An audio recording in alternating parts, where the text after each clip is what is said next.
Meus irmãos, abra a sua Bíblia, vamos dar continuidade. Estamos falando sobre escatologia, doutrina das últimas coisas, e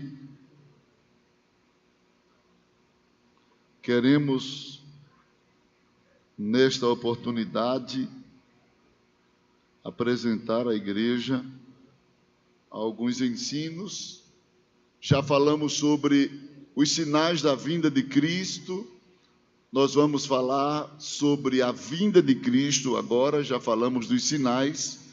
E dentro deste estudo que vamos falar, que vai durar aí talvez umas 4 semanas só sobre a vinda de Jesus, vocês vão ter acesso a informações que talvez nunca tiveram antes acerca da vinda de Jesus.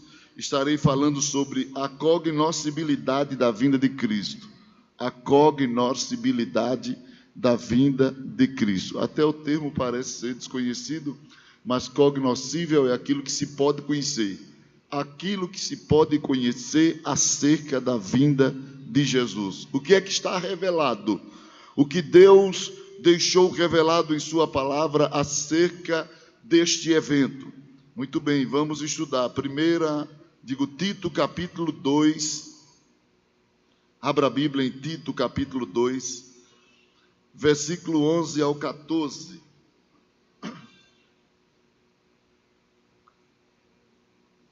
A posição das cadeiras das irmãs também vão mudar. Vai ficar todo mundo aqui de frente para mim, para não ficar com toscolo.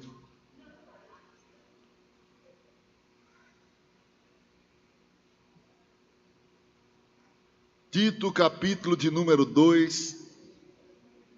Versículo de número 11.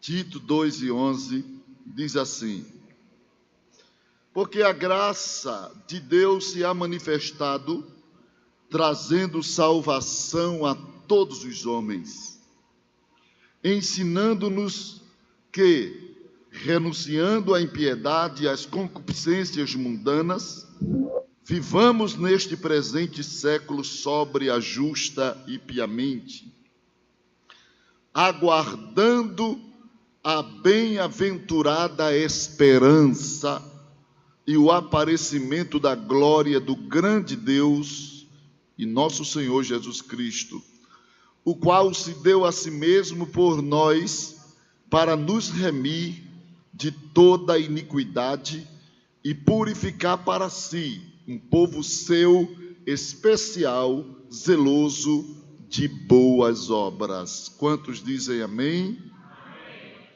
Meus queridos irmãos, as Escrituras Sagradas, ela destaca-nos 3 grandes promessas de Deus, com a possibilidade de alcance universal quanto à sua abrangência. A primeira grande promessa é a promessa da encarnação do Verbo e a sua missão vicária. Isso está em João capítulo 3, versículo 16. A Bíblia diz: porque Deus amou ao mundo de tal maneira que deu seu Filho unigênito, para que todo aquele que nele crê não pereça, mas tenha a vida eterna. A segunda grande promessa, que tem a possibilidade de abrangência universal, é a promessa do derramar do Espírito Santo. Em Joel capítulo 2, versículo 28 ao 30, Joel profetizou dizendo que há de ser que nos últimos dias derramarei o meu Espírito sobre toda a carne. E ele ainda disse: e sobre os vossos filhos, sobre os servos, sobre as servas, sobre os anciãos, mostrando que esse derramar atingiria diferentes faixas etárias, diferentes níveis social, não somente os jovens, mas os velhos, não somente os nobres, mas os servos. E ele diz: derramarei do meu espírito sobre toda a carne, e vossos filhos e vossas filhas profetizarão. Os vossos velhos terão sonhos, vossos jovens terão visões, até sobre os servos e as servas derramarei do meu espírito. E esta promessa do derramar do Espírito Santo é uma promessa que tem a possibilidade. Lembre desse destaque que eu estou dando, que tem a possibilidade. Eu não estou falando aqui de resultabilidade, que vai alcançar, mas que tem a possibilidade de alcançar todos os salvos em Cristo Jesus. A última e grande promessa de possibilidade universal, que é a terceira desta relação, a terceira maior promessa, é a promessa da vinda de Cristo. Em João capítulo 14, versículo 1 ao 3, Jesus disse: não fiquem perturbados, não se turbe o vosso coração. O testemunho de dois é válido. Aí ele diz: creia em quem? E creia também. Pronto, já tem dois testemunhos para garantir isso que eu vou dizer. Creia em Deus, creia também em mim. Na casa de meu pai há muitas moradas. Se não fosse assim, eu vos teria dito: vou preparar-vos lugar, e quando eu for e vos preparar lugar, virei outra vez e vos levarei para mim mesmo. Então percebam que aqui nós temos uma terceira grande promessa, quanto à sua abrangência. A primeira é a promessa da reencarnação, ou da encarnação, do Verbo, e a missão vicária de Cristo, que é uma promessa só, está atrelado aqui. A segunda é a promessa do derramar do Espírito, até porque na antiga aliança o Espírito não era derramado sobre todos, apenas algumas pessoas pontuadas recebiam o Espírito Santo para determinada missão e propósito.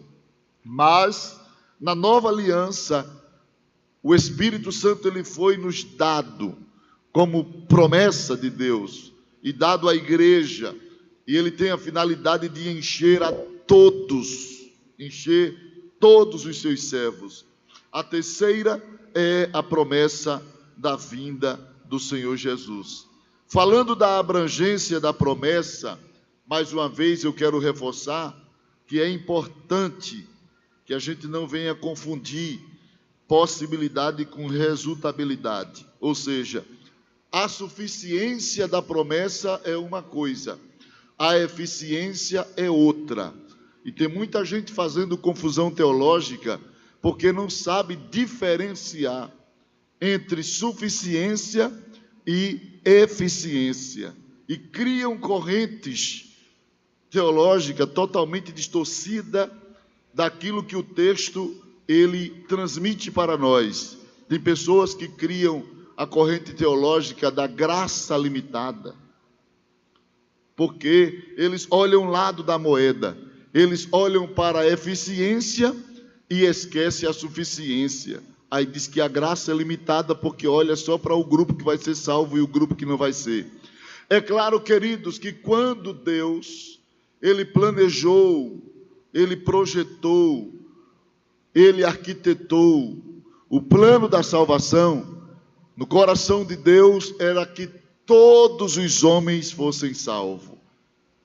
Paulo disse isso, que Deus quer que todos sejam salvos. Sim ou não? Sim ou não? Muito bem, mas ele sabe que nem todos vão ser salvos, mas não vão ser salvos porque ele não quer, vão ser salvos porque Deus deu ao homem a liberdade de escolher se quer ou não a salvação. Então é importante nós entendermos, veja, Deus amou suficiência, o amor de Deus é suficiente a todos, Deus amou o mundo, mas percebam agora, e ele deu o seu Filho unigênito, porque ele amou o mundo. Ficou alguém no mundo que Deus não amou? Tem alguém que Deus não ama no mundo? Não. Ele deu Jesus para todos que ele amou? Sim ou não? Sim. Agora, será que Jesus salvará todos que Deus amou? Não. Porque a salvação não depende só de Jesus. O projeto, a execução na cruz, isso foi com ele. Agora, o resultado, a conclusão, a experiência não é imposta, é exposta. Deus não impõe salvação, Deus expõe a salvação. Ele projetou o meio de salvação e ele agora está mostrando: quer escapar? Entre por aqui. Mas ele não pega na mão e força a pessoa a entrar pela porta estreita, não. Ele só aponta. Ele mostra que há um meio de escapar do inferno, das coisas deste mundo. Mas Deus nunca vai forçar ninguém a ser salvo. Ele mostra o caminho, mas não impõe, não empurra ninguém para dentro deste caminho. Quem me entende, diga amém. É por isso que a Bíblia mostra a eficiência com limitação.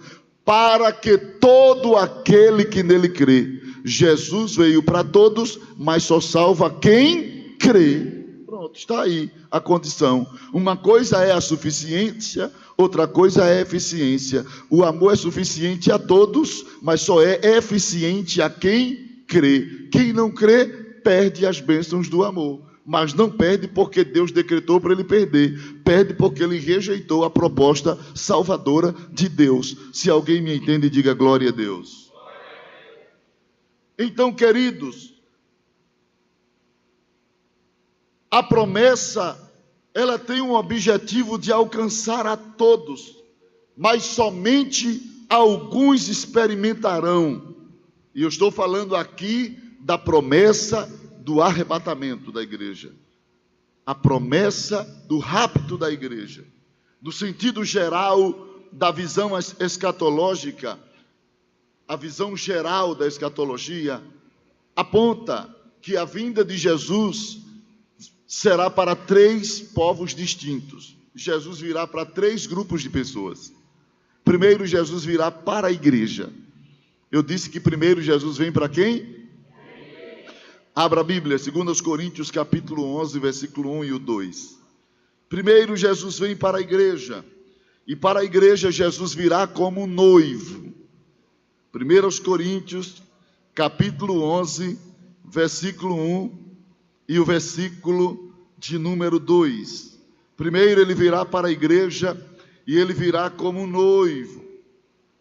Paulo diz assim: sede meus imitadores, como também eu de Cristo. E louvo-vos, irmãos, porque em tudo, eu estou lendo 1 Coríntios, 2 Coríntios, capítulo 11, estou emocionado. 2 Coríntios, capítulo 11, versículo 1 e 2. Tomara que me suportasseis um pouco na minha loucura. Suportai-me, porém, ainda, porque estou zeloso de vós, com zelo de Deus, porque vos tenho preparado para vos apresentar o quê? Como a virgem, a saber, Cristo. Então, quando Cristo voltar, ele vem, em primeiro lugar, buscar a sua igreja. E para a igreja, ele voltará como um noivo que vem buscar a noiva para as festas nupciais de casamento. Interessante que a Bíblia ela usa a cultura da época. Quando se realizava um casamento, na antiguidade, o noivo saía com os rapazes, cada um trazendo suas tochas. E o noivo ia como que um desfile, um cortejo nupcial. E ele ia em busca da noiva. Recebia a noiva e levava até a sua casa. O casamento durava 7 dias. 7 dias. E a lua de mel durava 1 ano. Pai, só teve um que deu glória aqui. Eram 7 dias de festa. E 1 ano de lua de mel. Mas tem gente que está sem mel, irmãos. tem que comprar uma colmeia. Tem gente que o casamento dele não dura 3 noites de lua de mel, já começa a briga. Mas os casamentos da antiguidade eram assim. Se o rapaz tivesse casado, não poderia ir à guerra, ele tinha que desfrutar da esposa 1 ano de lua de mel, só para não morrer, deixar a esposa viúva tão cedo. Ele não podia ir. Recomendação de Deus. Olhe como Deus valoriza a lua de mel, irmãos. Veja como Deus valoriza a lua de mel. Deu 1 ano de lua de mel, é muito tempo, né? Não? Ali a pessoa, sem ir trabalhar, sem fazer nada, só na lua de mel.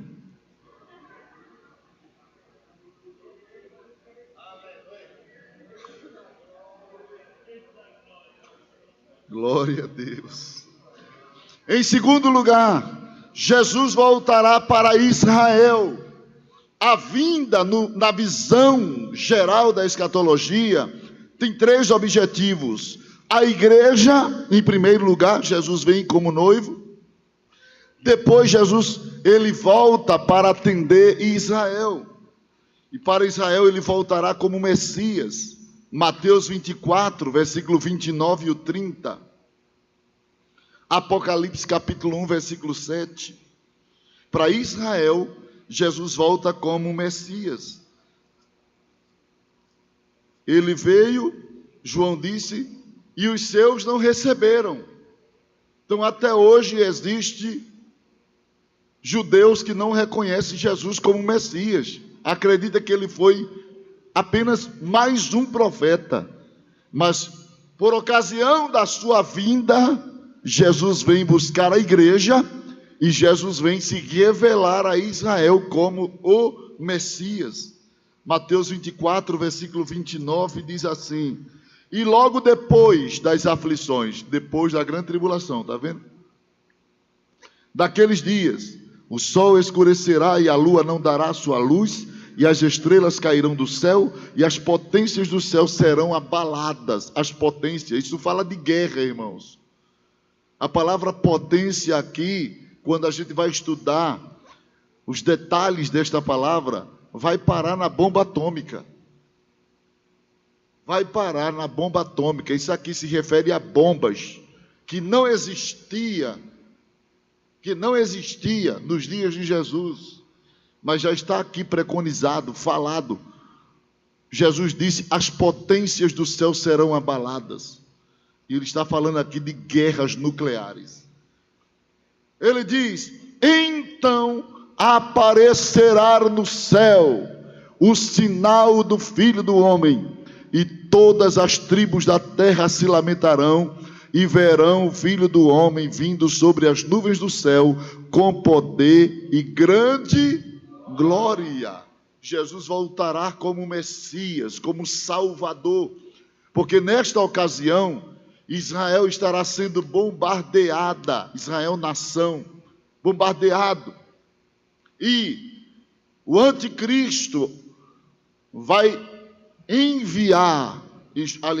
vai junto com as nações inimigas de Israel, cercar Israel para tirar Israel do mapa, para remover, apagar o país, a nação de Israel. Mas só que há uma promessa de que Israel jamais sairá do mapa. E antes que Israel seja destruída, Jesus aparece nas nuvens para livrar o povo por causa da sua palavra. Você pode corroborar também o texto de Apocalipse 1 e 7. Em terceiro lugar, Jesus voltará para os gentios. Para os gentios. E os gentios aqui são as nações aliadas e as nações que não se aliaram a Israel. E ele descerá para os gentios como juiz. E é justamente quando ele descer nessa ocasião que livrar Israel, que Jesus vai estabelecer o tribunal de julgamento das nações. Nesta ocasião, Jesus vai separar os bodes das ovelhas. Os bodes são as nações que ficaram contra Israel. As ovelhas são as nações que se aliaram, que apoiaram Israel. E Jesus vai separar. As ovelhas vão com Cristo participar do milênio. E os bodes serão exterminados. Serão julgados e perecerão nesse julgamento. Muito bem. A vinda do Senhor para a igreja, que é justamente o tema que nós queremos desenvolver nesta série, é o tema que tem dividido os teólogos cristãos desde a reforma até agora. Parece que eu não citei a referência dos gentios, né? Mateus 25, versículo 31 em diante. A vinda de Cristo para os gentios. Mateus 25, versículo 31 em diante. Continuando. Desde que Jerônimo, 347 a 420, e Agostinho começaram a pregar o amilenialismo, dando ênfase à interpretação alegórica das profecias, diminuiu-se o pré-milenialismo da igreja primitiva. Mas no século XVI, durante a Reforma, Deus levantou um grupo de teólogos que reavivaram as chamas do pré-milenialismo.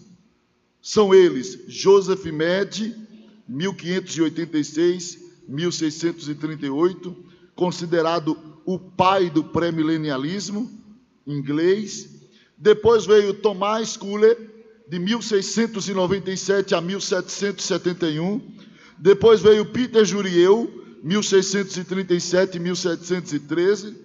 Depois veio Increas Marte, 1639, 1723. Mas a maior contribuição deu-se no século XIX por John Nelson, em 1800 a 1882. John Nelson foi quem, de fato, reafirmou o pré-milenialismo e reapresentou a doutrina de um arrebatamento pré-tribulacional, destacando então a doutrina das duas fases da vinda de Cristo. John Nelson foi quem trouxe uma visão, a visão da vinda de Jesus antes da grande tribulação. É claro que outros passaram falando que esta era a visão da igreja primitiva, e eu quero provar isso aqui. Há muitas correntes teológicas, há pessoas que dizem que Jesus virá no meio da grande tribulação, os mid-tribulacionistas.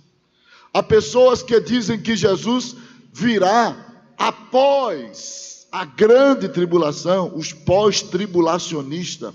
Mas nós cremos que Jesus virá antes da tribulação, somos pré-tribulacionistas.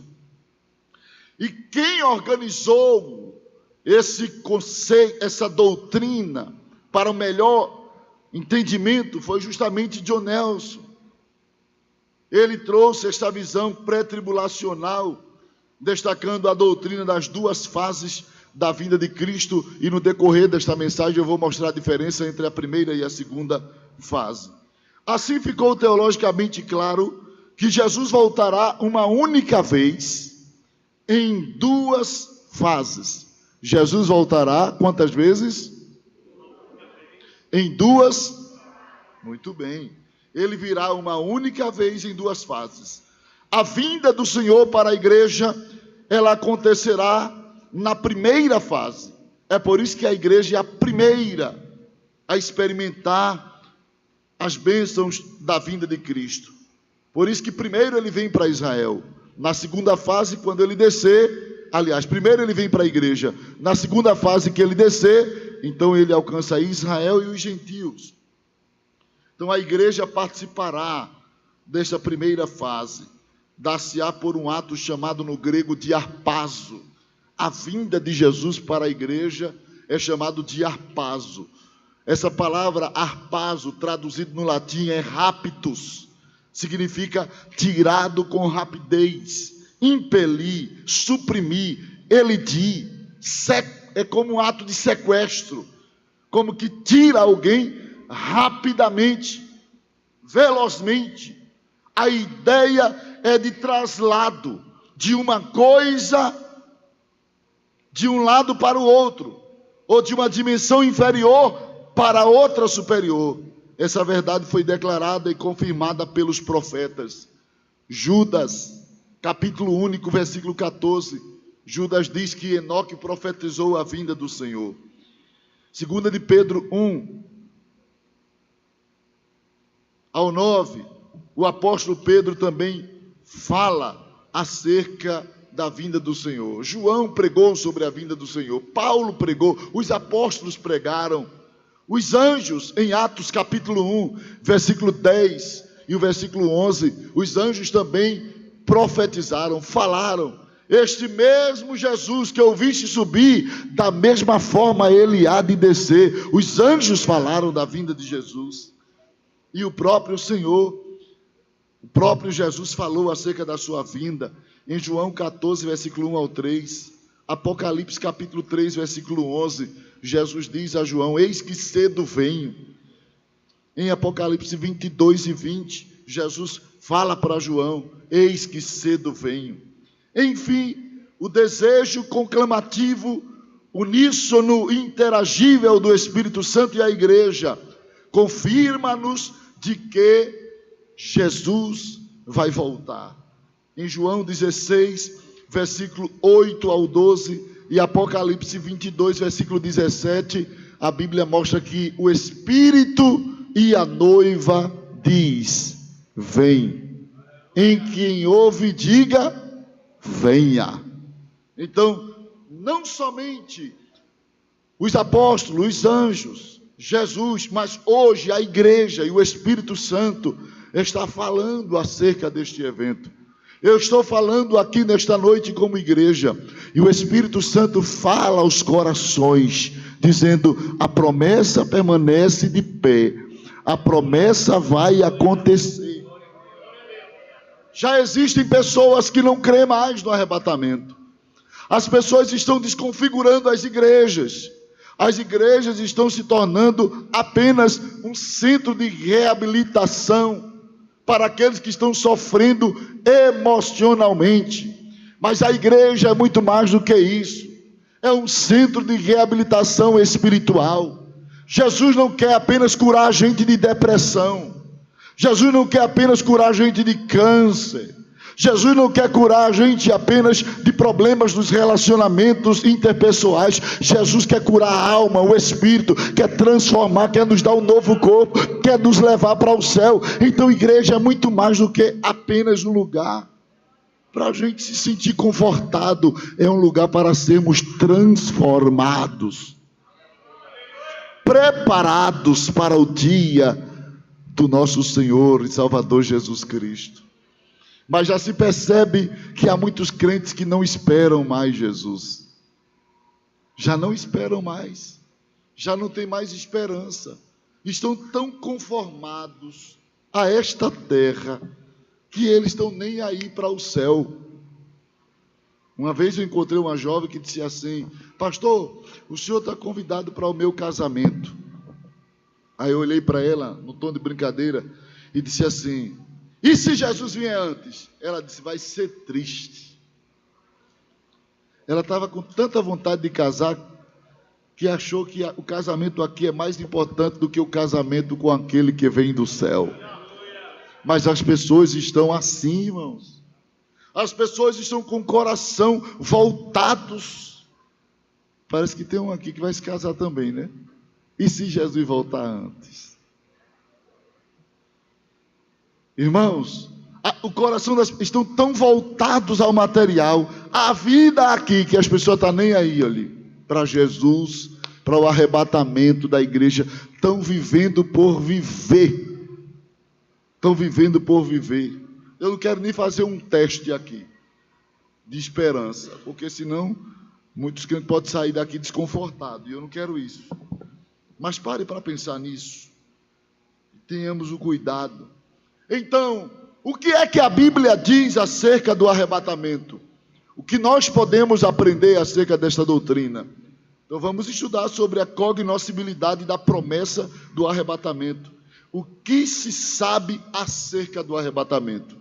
Quem quer saber, diga amém. Amém. Abra a Bíblia, 1 Tessalonicenses, capítulo 4, versículo 18.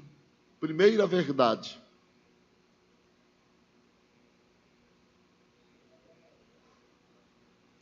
Primeira carta aos Tessalonicenses, capítulo 4, versículo 18.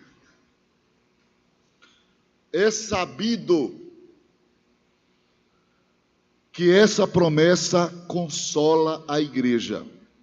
A primeira coisa que sabemos acerca do arrebatamento é que esta promessa, a promessa do arrebatamento, é uma promessa que opera consolação.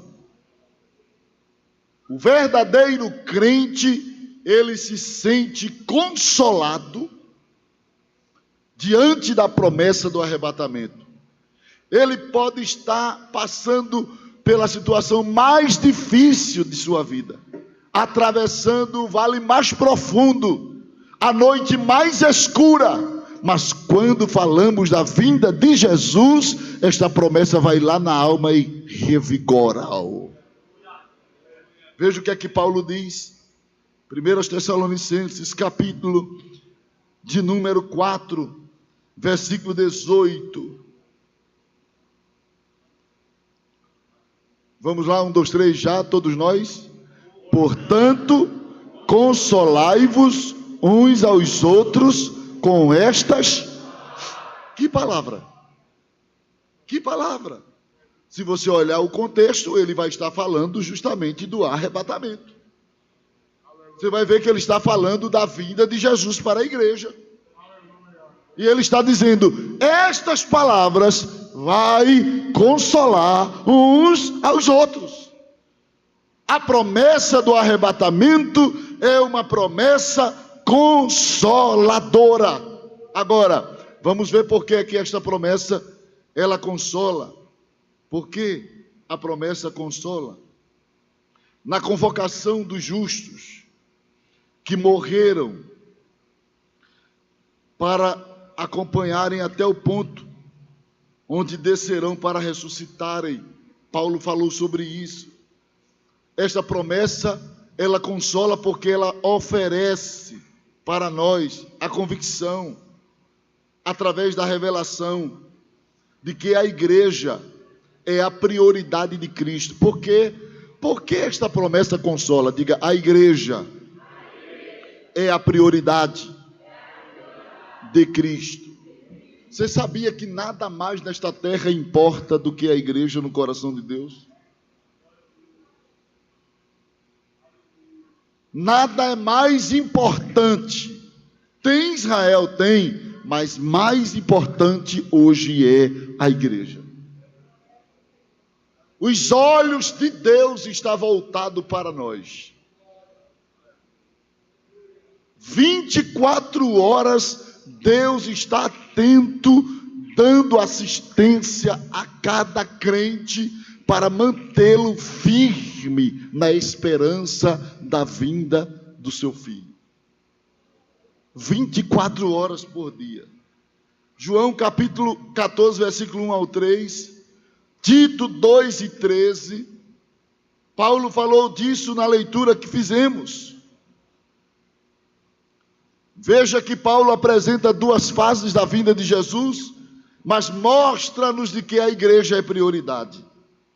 Tito, capítulo 2, versículo 13.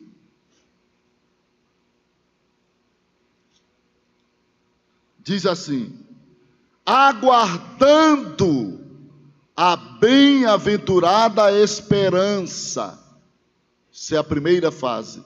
Segunda fase, e o aparecimento da glória do grande Deus e nosso Senhor Jesus Cristo. É a segunda fase da sua vida. Mas veja que nós aguardamos a bem-aventurada esperança. A igreja é prioridade.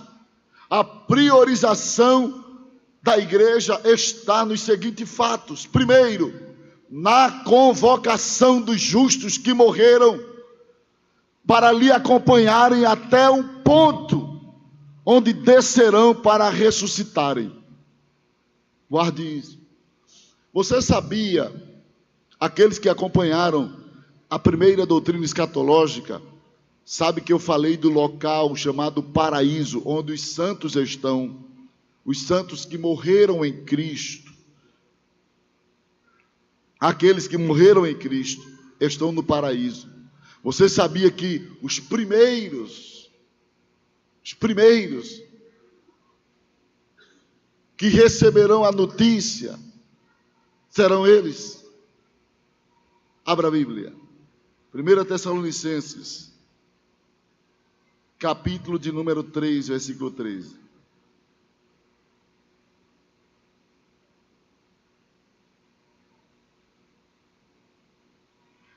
3:13.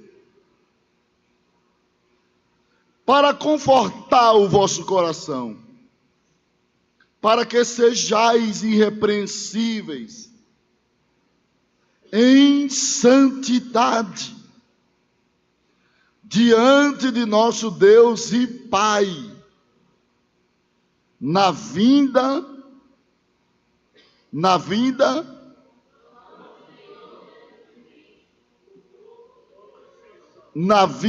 de nosso Senhor Jesus Cristo com todos os seus santos.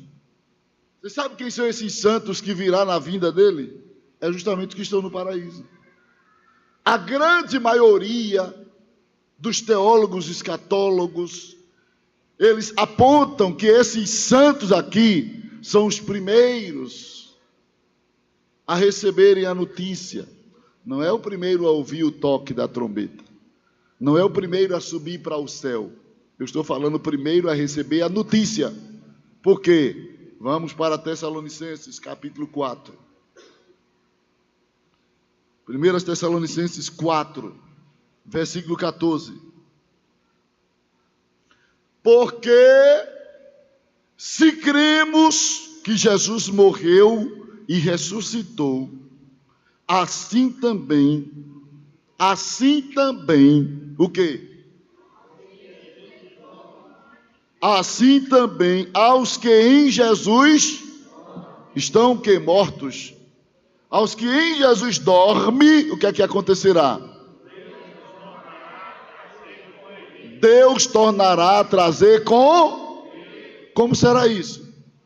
Irmãos, o dia da vinda de Jesus, ele é incognoscível para nós.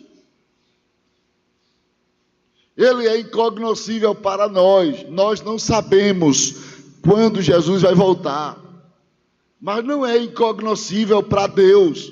Jesus disse: daquele dia e hora, ninguém, mas unicamente meu. Claro, ele falava ali porque ele, como homem, estava limitado. Mas unicamente meu Pai. Quer dizer, o dia da vinda do Senhor não é um dia que será sorteado, como algumas pessoas na infantilidade acham que vai ser um dia sorteado. Deus vai colocar a mão, pronto, chegou a hora, como se fosse um sorteio. Irmãos, já está marcado. Essa data é inalterável. Não, Jesus não veio ainda porque ele está esperando fulano e cicrano. Ele não veio ainda, não é por causa de fulano e cicrano, não. É porque não chegou a hora. Porque quando chegar a hora vai ficar fulano, cicrano, beltrano. Daquele dia e hora ninguém sabe. Quer dizer que o dia e hora já está certo. Já está certo. E o que é que vai acontecer? Quando chegar o dia, o pai vai dizer ao filho: chegou a hora. Sabe o que é que o filho vai fazer? Vai lá no paraíso, onde estão os santos, e vai dizer assim: estão prontos? Sigam-me. E vão vir com Jesus. Jesus vai descendo. Anjos, crentes, vão vir até um certo ponto com Jesus. E a trombeta vai tocar. E depois eu vou falar sobre os mistérios da trombeta. Quando a trombeta tocar, irmãos, eles descem para ressuscitarem e subir com quem está vivo. Mas eles vão acompanhar Jesus até um certo ponto. Vão sair do paraíso, não sei se até a porta do céu, e quando a trombeta tocar, eles descem. Isso é uma coisa tão tremenda. Vai ser um negócio tão extraordinário. Aleluia. Vai ser um movimento tão grande no céu. É anjos descendo para guerrearem, porque haverá uma guerra no céu antes de Jesus descer. Eu vou estar comunicando isso a vocês com mais detalhe mais na frente. Satanás será expulso da atmosfera. Ele está na atmosfera. Mas em Apocalipse 12:7 diz que Miguel e seus anjos vão batalhar contra o dragão e seus anjos. E o dragão e seus anjos serão precipitados na terra. Porque Satanás vai ser jogado na terra? Porque a igreja sai da terra. A igreja sai, Satanás desce. Satanás desce, a igreja sobe. Ele não terá direito de assistir a chegada da noiva. Ele não vai participar deste momento em que a noiva vai se encontrar com o noivo. A Bíblia diz que ele é o príncipe da potestade do ar. Ele está nas nuvens. E onde é o lugar de encontro com o noivo? É nas nuvens. Então Miguel desce, expulsa Satanás e os demônios. Quando eles descem, a igreja sobe. Jesus recebe a sua noiva. Aleluia.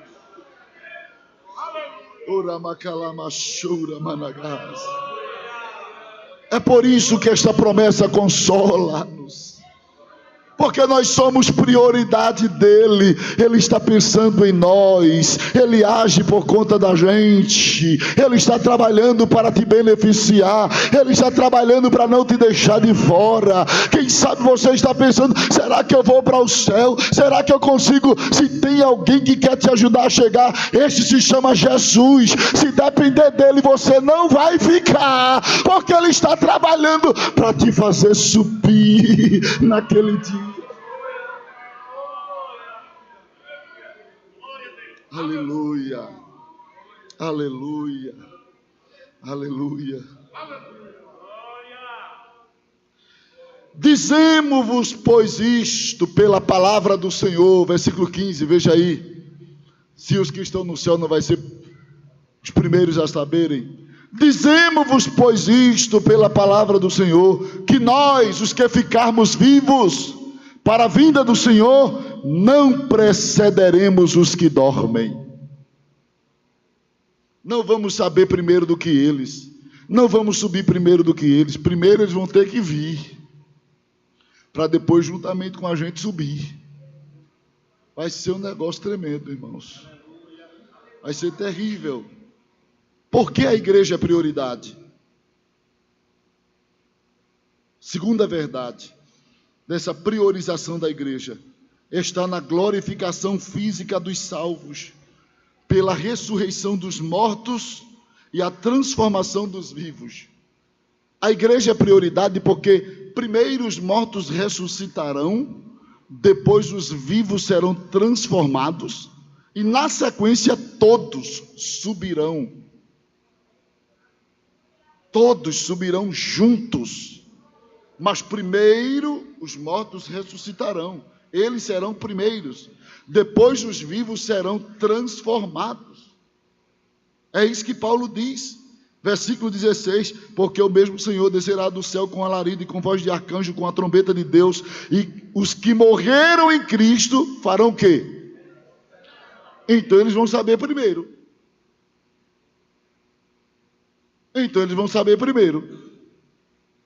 Ressuscitarão primeiro. Depois, se é depois, é segundo.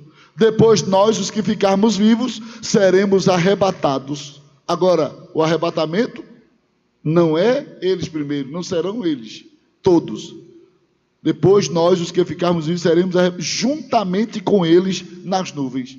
Eles ressuscitam primeiro, nós seremos transformados e depois juntamente subiremos. Que negócio tremendo. Que negócio terrível vai acontecer. E isso não vai ser duração de 1 hora, 2 horas. Isso aí vai ser um piscar de olhos. Em fração de milésimo de segundo. No estalar de dedo. Como é isso? Poder de Deus. Isso vai acontecer no estalar de dedo por causa do poder de Deus. Não é a gente, não é Ele, é o poder dele que vai causar isso. Ele só disse assim: haja luz. E houve luz. Pá! Só precisa ele falar. Precisa muita coisa para as coisas acontecerem, não. Só basta ele falar. O senhor do centurião, o centurião que tinha um servo, chegou até Jesus e disse assim: olha, meu criado está ali doente. Jesus disse: eu vou lá na tua casa. Não, precisa não. Eu também sou autoridade, eu entendo de hierarquia. Eu digo aquele ali vai, ele vai. Esse aqui vem, ele vem. Então, eu aqui sou subordinado. Se tu der uma palavra, eu já sei que já resolve lá. Apenas uma palavra e o meu criado sarará. Jesus disse: nem em Israel encontrei tanta fé. Que homem, irmãos. Ele creu no poder da palavra a longa distância. Não precisa chegar perto, porque tem gente que pensa que Jesus só cura quando a gente toca. Não, só uma palavra e o milagre vai lá e pá. Tem poder. Tem poder. Agora, queridos, a glorificação física dos salvos pela ressurreição. 1 Coríntios capítulo 15, versículo 51 ao 54. Abra sua Bíblia.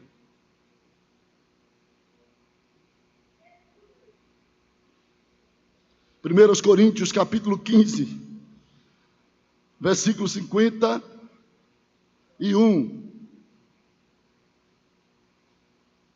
Ao 54, diz assim: eis que vos digo um mistério.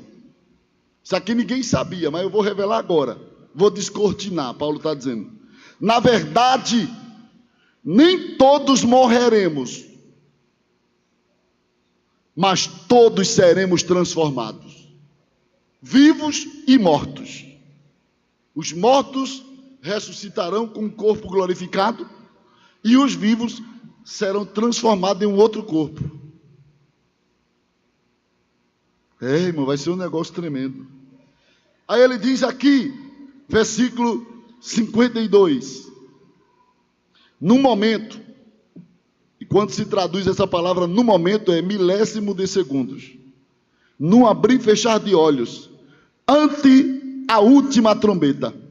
Porque a trombeta soará, e os mortos ressuscitarão, incorruptíveis, e nós vão ressuscitar incorruptível.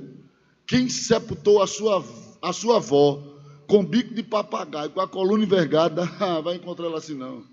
Vai encontrar ela ereta, toda bonitona, aquela jovem, atraente, mas nada de carnalidade, viu?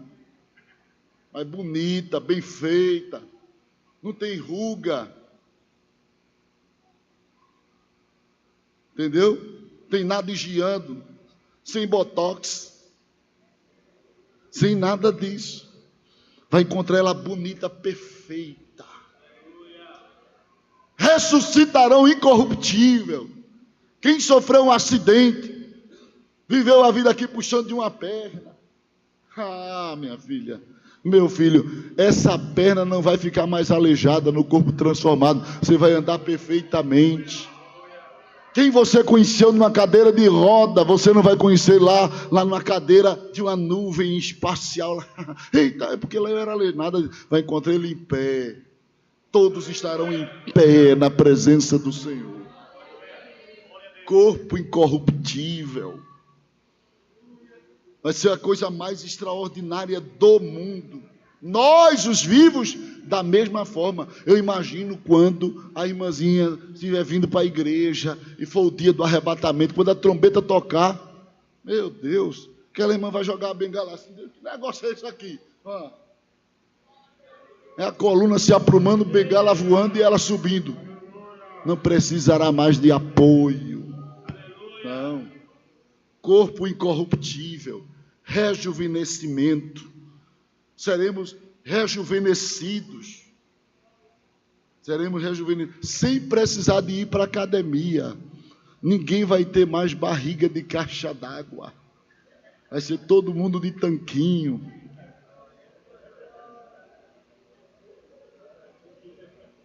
Diga amém. Não, ninguém disse amém aqui.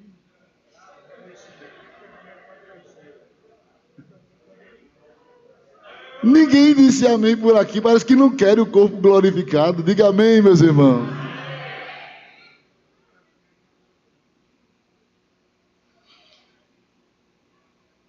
O que é que identifica a igreja como prioridade na atitude de dividir um único evento em duas fases, priorizando a igreja pelo arrebatamento? O ato de Deus dividir um único evento em duas fases e dar à igreja o privilégio de ser os primeiros a verem a Cristo, isso revela prioridade. O arrebatamento será um evento inicial de uma série que envolverão a igreja, Israel e as nações. Os pontos que distinguem as duas fases da segunda vinda de Cristo. Anotem aí, não dá tempo eu detalhar, mas anotem. Na primeira fase, ele se manifestará só aos crentes fiéis. Na primeira fase, Jesus se manifestará só aos crentes fiéis. E aí vem a palavra Apocalipse, para traduzir como revelação, 1 Coríntios 1:7. Vem a palavra no grego epiphanos, que se traduz por manifestação, 1 Timóteo 6:14. Depois vem uma outra palavra, optomai, no grego, em Hebreus 9:28. Então, na primeira fase, Jesus se revela aos santos. Na segunda fase, Jesus vem com os santos. Colossenses 3:4. Na primeira, ele se revela. Na segunda, ele vem com. Colossenses 3:4. Pode conferir isso em casa. 2. Na primeira fase, ele vem para os seus. A Bíblia diz que ele voltará para os seus. João 14:3. Na segunda fase, ele vem com os seus. Colossenses 3:4, Zacarias 14:5 e Judas, versículo 14. Então, na primeira, ele vem para os seus. Na segunda fase, ele vem com os seus. Tudo mostra a diferença entre duas fases na vinda de Jesus. 3. Na primeira fase, ele vem até as nuvens. 1 Tessalonicenses 4:17. Na segunda fase, ele vem e pisa no Monte das Oliveiras. Zacarias, capítulo 14, versículo 4 e 5. Na primeira, ele vem até as nuvens, para lá, para ali, para receber a igreja. Mas na segunda, quando ele vier com a igreja, ele desce, ele vai pisar na terra. Na primeira fase, Jesus ele vem para galardoar os salvos. Isso está em Apocalipse 22:1. Ele diz que está voltando e com ele está, aliás, 22:12. E com ele está o galardão para dar a cada um segundo as suas obras. Bem, se Jesus fosse galardoar os salvos no céu, não precisava dele trazer o galardão. Ele não vai galardoar as pessoas dentro do céu. Vai ser no ponto de encontro, em algum lugar da atmosfera. Antes de entrar no céu, receberemos o galardão. Então ele vem para galardoar. É por isso que ele está trazendo. Na segunda fase, ele não vem para galardoar a igreja. Ele vem para julgar as nações. Mateus 25:31 ao 33.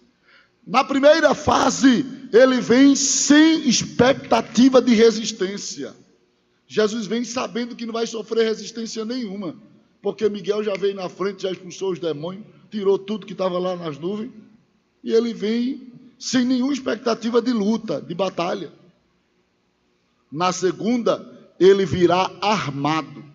Aí veja a primeira, que ele vem sem expectativa de luta. 2 Coríntios, capítulo 11, versículo 2. Efésios, capítulo 5, versículo 25 e 26. Na segunda, ele virá armado, pois sofrerá resistência. Apocalipse, capítulo 19, versículo 11 ao 16. Na segunda fase, quando Jesus descer, o anticristo vai cair na besteira de querer parar de guerrear contra Israel para lutar contra o Messias.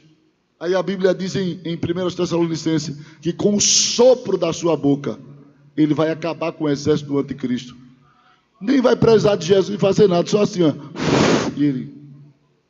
Este sopro pode ser um sopro literal, pode ser uma palavra de poder. E o anticristo vai direto para o inferno. Ele e o falso profeta serão os primeiros a inaugurar o inferno propriamente dito. E vai ser nessa ocasião que Jesus descer, que ele tentar lutar contra Jesus, vai parar no quinto dos infernos. Que não dá, irmão, para vencê-lo. Vou parar por aqui, porque tem muita coisa para passar. Se eu passasse na velocidade, eu queria ler cada texto desse para mostrar os detalhes a vocês. Mas se eu ficar lendo, eu vou passar um ano só falando sobre a vinda de Jesus. Todos em pé.